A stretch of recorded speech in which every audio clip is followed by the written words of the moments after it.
Alright, so it's been a while since we did one of those design and print videos. You know, we'll create a design, we print it with direct to garment, we create a design, we did screen printing, we created a design, we ordered DTF transfers. In this one, we're gonna create a design and then I'm gonna actually show you the DTF printing process. So let's go ahead and create the actual design. So I'm thinking, I haven't done a t-shirt for, I honestly forget the YouTube channel's name is actually Hustle Ninjas, which is kind of crazy to me. I'm gonna try it and see if we can create a design for Hustle Ninjas. Let's see if we can create something. We can go a little more oversized with this since we'll be printing the transfers ourselves. I was thinking if we could some way find like something like this would be kind of interesting, I would say. So I'm gonna go ahead and just do a quick screenshot and see where that takes me. So I'm gonna use Kittle in this example. They have templates. I was kind of thinking about, I think I'm gonna open this up and set it to the side for a second. Let me see what else we got. Yeah, I think that's it for now. I'm gonna click new project. Now t-shirt size, I'm gonna go a little bit more oversized. I'm gonna do about 16 by 20, 300 DPI, click create.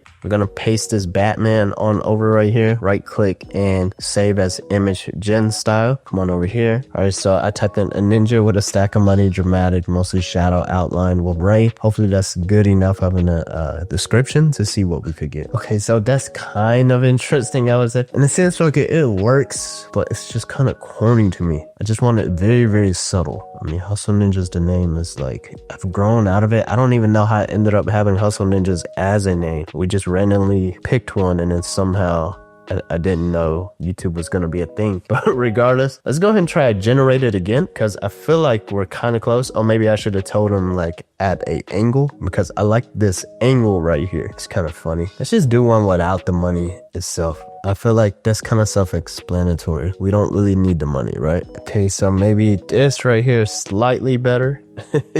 I'm not in love with it, but let me go ahead and find another template. Instead of using AI, maybe we can find something like this right here. Could probably work. So I'm gonna open this up and now, all right, now we're probably getting somewhere. So okay, so we use AI again. I think I would like that without the wings. It's kind of creating the wings because this one has wings. Let me look through here and see what we actually see though. Okay, I feel like this guy would have worked if he's not holding a beard. Like, where do they come up with this stuff? Let me see what the prompt for this was. Clip art style ninja with angel wings drinking a beer. Who comes up with this? Anyways, what I'm gonna do is click use prompt and I'm just gonna remove the beer part and see what happens. Okay, that is not what I wanted. I am not having luck today, but I will leave all that in the video. I know someone in the past said it's pretty helpful to just leave in all the failures as well, because whenever you go try and do this and you'll see that it's not perfect as well.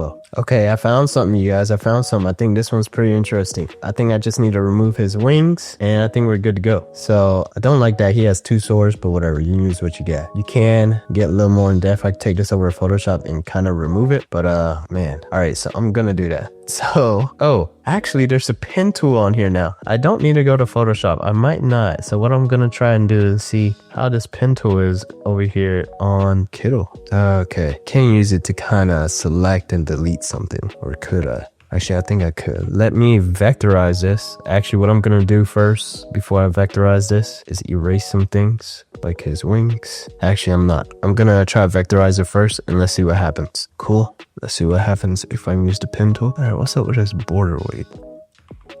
Okay, so I can't see because it's border weight.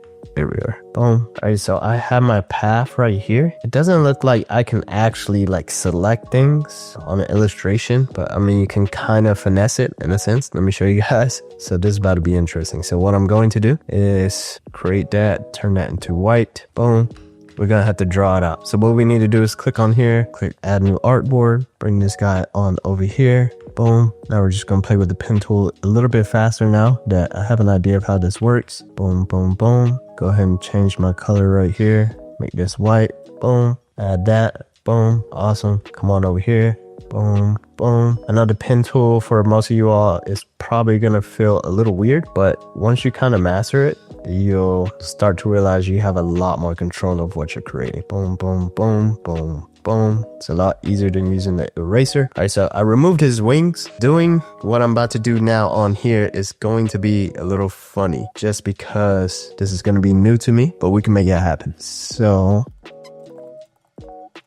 awesome. We have that. Cool, so we removed most of it. Now what we need to do is add some black in. So right here, I'm gonna make this black. Boom. All right, so don't really like the shape of this so far, so I'm gonna kind of zoom back in. This video is a little longer than usual because I didn't know Kittle released their pen tool, but this is kind of cool. All right, so now check it out. Did all that, edited the photo myself, and now what I'm gonna do is, because I know they don't have a merge tool, as you can see, if I select everything, it's a little funny, right? And what I want to do is still make a transparent background, so this is what I'm gonna do right here. So if I move this over here, see how funny it's gonna look when I send this to print? What I want to do is leave this on the artboard, and I'm gonna click share, download project, only select the second artboard, 300 DPI, remove background, download. And now I'm gonna upload it right back in, because now it's merged together as one image. And then now let's try to do this. Remove background. Boom, looking pretty good. It does seem like I needed him to be 2 colors, so let's see here.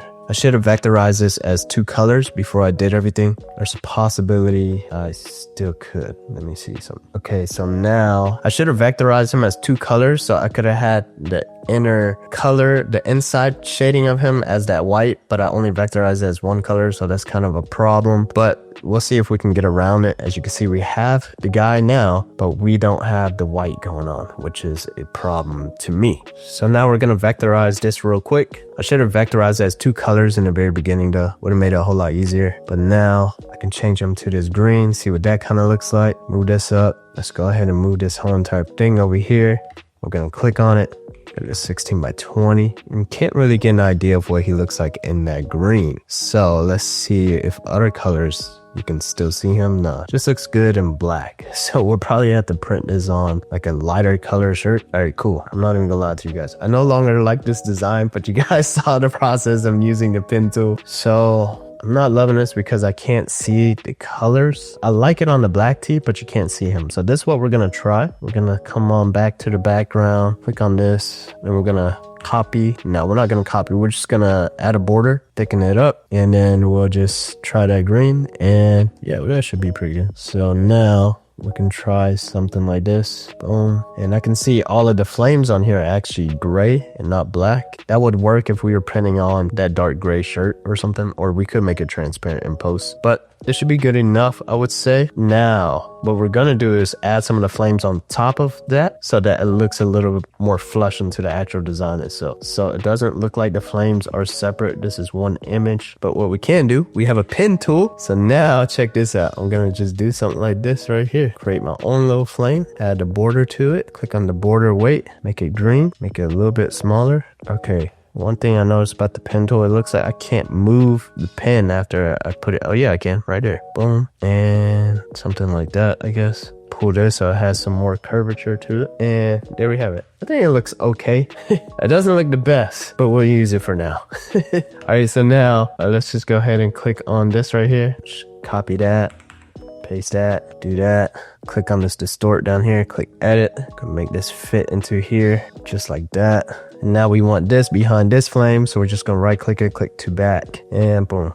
Hustle, don't settle. I don't know how I feel about that, and I don't like that font neither. Okay, so I'm gonna do something like that, I guess. I don't know. At the end of the day, I'm not creative, man. This is the best I could do. I've done way better in the past, but I don't know. This is why I don't like creating merch for the Hustle Ninjas channel, because I just can't come up with anything with the ninjas. So I'll print something else out as well. But now this is ready for print. I'm gonna export this, remove the black and whatnot, and then we're gonna print onto a black shirt. So let's hop into the printing, and I'll print a way better looking design now, just print out as well. But just remember, whenever you watch this, it's all about the things that I just showed you guys. You're probably a better creator than I am. I'm just showing you how to use the tools, and now you know how to create a design. But I know for a fact with all these other assets on the website, you can create a much better design than I possibly did. For example, check this one out. This one's pretty cool. We'll print this one out, but you can make some real simple changes to this, use your own creativity, add your own brand name on top of all of this, and yours will probably look a whole lot better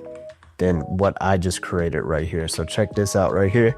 Check that out. That already looks better than what I created, right? But it's really simple to be able to create your own design on here. And with all the tools I just showed you, just think about the possibilities of what you could actually create. So let's hop into some DTF printing.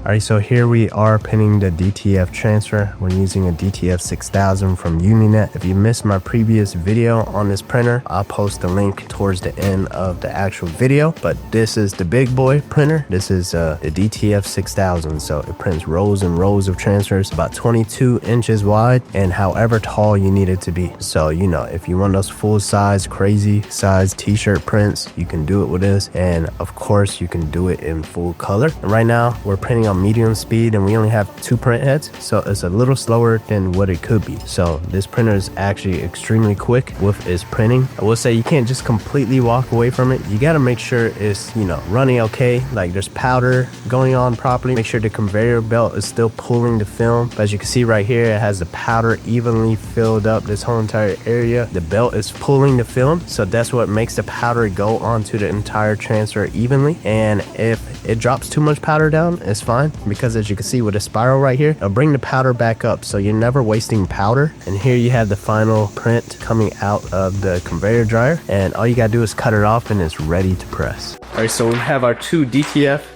transfers. It was actually printed on 1 row. I just cut it to 2 to separate each other. As you can see, we have this one right here, and then we have the the one that we made. And even if you have a 16x20 heat press, if you're printing out on DTF, you still want to go a little under 16, even if you do the oversized print, and you want to go a little under 20 inches, especially if you have a cheaper heat press, because the heat is not going to be accurate at the very edges when it comes to the cheaper heat presses. I'm using a Stahl 16x20 at Tronics. We're at 310 and we are going to be on heavy pressure. So most of the time when you load a shirt, you typically want to go this way, but I've been using a heat press for so long without screen printing, sometimes we just go this way. And the first thing you want to do is just take all the moisture out of the t-shirt. You know, there's water inside of your shirt. It sounds crazy, right? So when it comes to, maybe you can see some, maybe you can't. You see a little bit of steam coming out. So you want to get the moisture out. That way the transfer is gonna stick onto the t-shirt properly without any problems. Most DTF transfers should last you like 50+ washes when you press it properly. So it's not just has to do with the DTF quality, it also has to do with your heat press and how you're pressing it and if you're using the proper procedures or not. So we're gonna go ahead and go with this one right here. I'm just gonna kind of eyeball it, make sure it's center. I think we're pretty good right now. And I'm just gonna go ahead and press on down. So when it comes to DTF, I typically don't put a cover sheet over that portion. I only do it during the post press. So this DTF right here is a warm/cold peel. There's some DTF that's kind of closer to a hot peel. Even if it's warm/cold, you can kind of get away with peeling it really quick and it still works as well. And what I'm gonna do is just take this off, put it to the side for a second, let it cool down. So here we have our DTF right here. Just gonna go ahead and start peeling this off.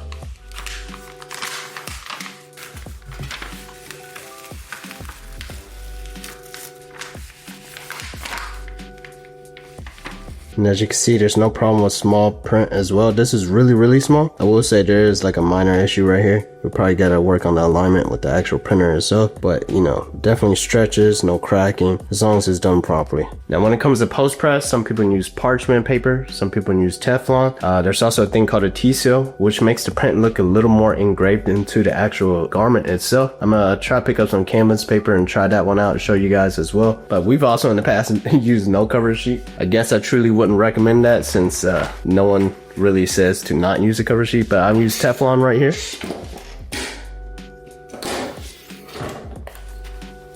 And that just makes sure it's completely locked into the fabric. And as you can see, it looks pretty good. It's pretty crazy.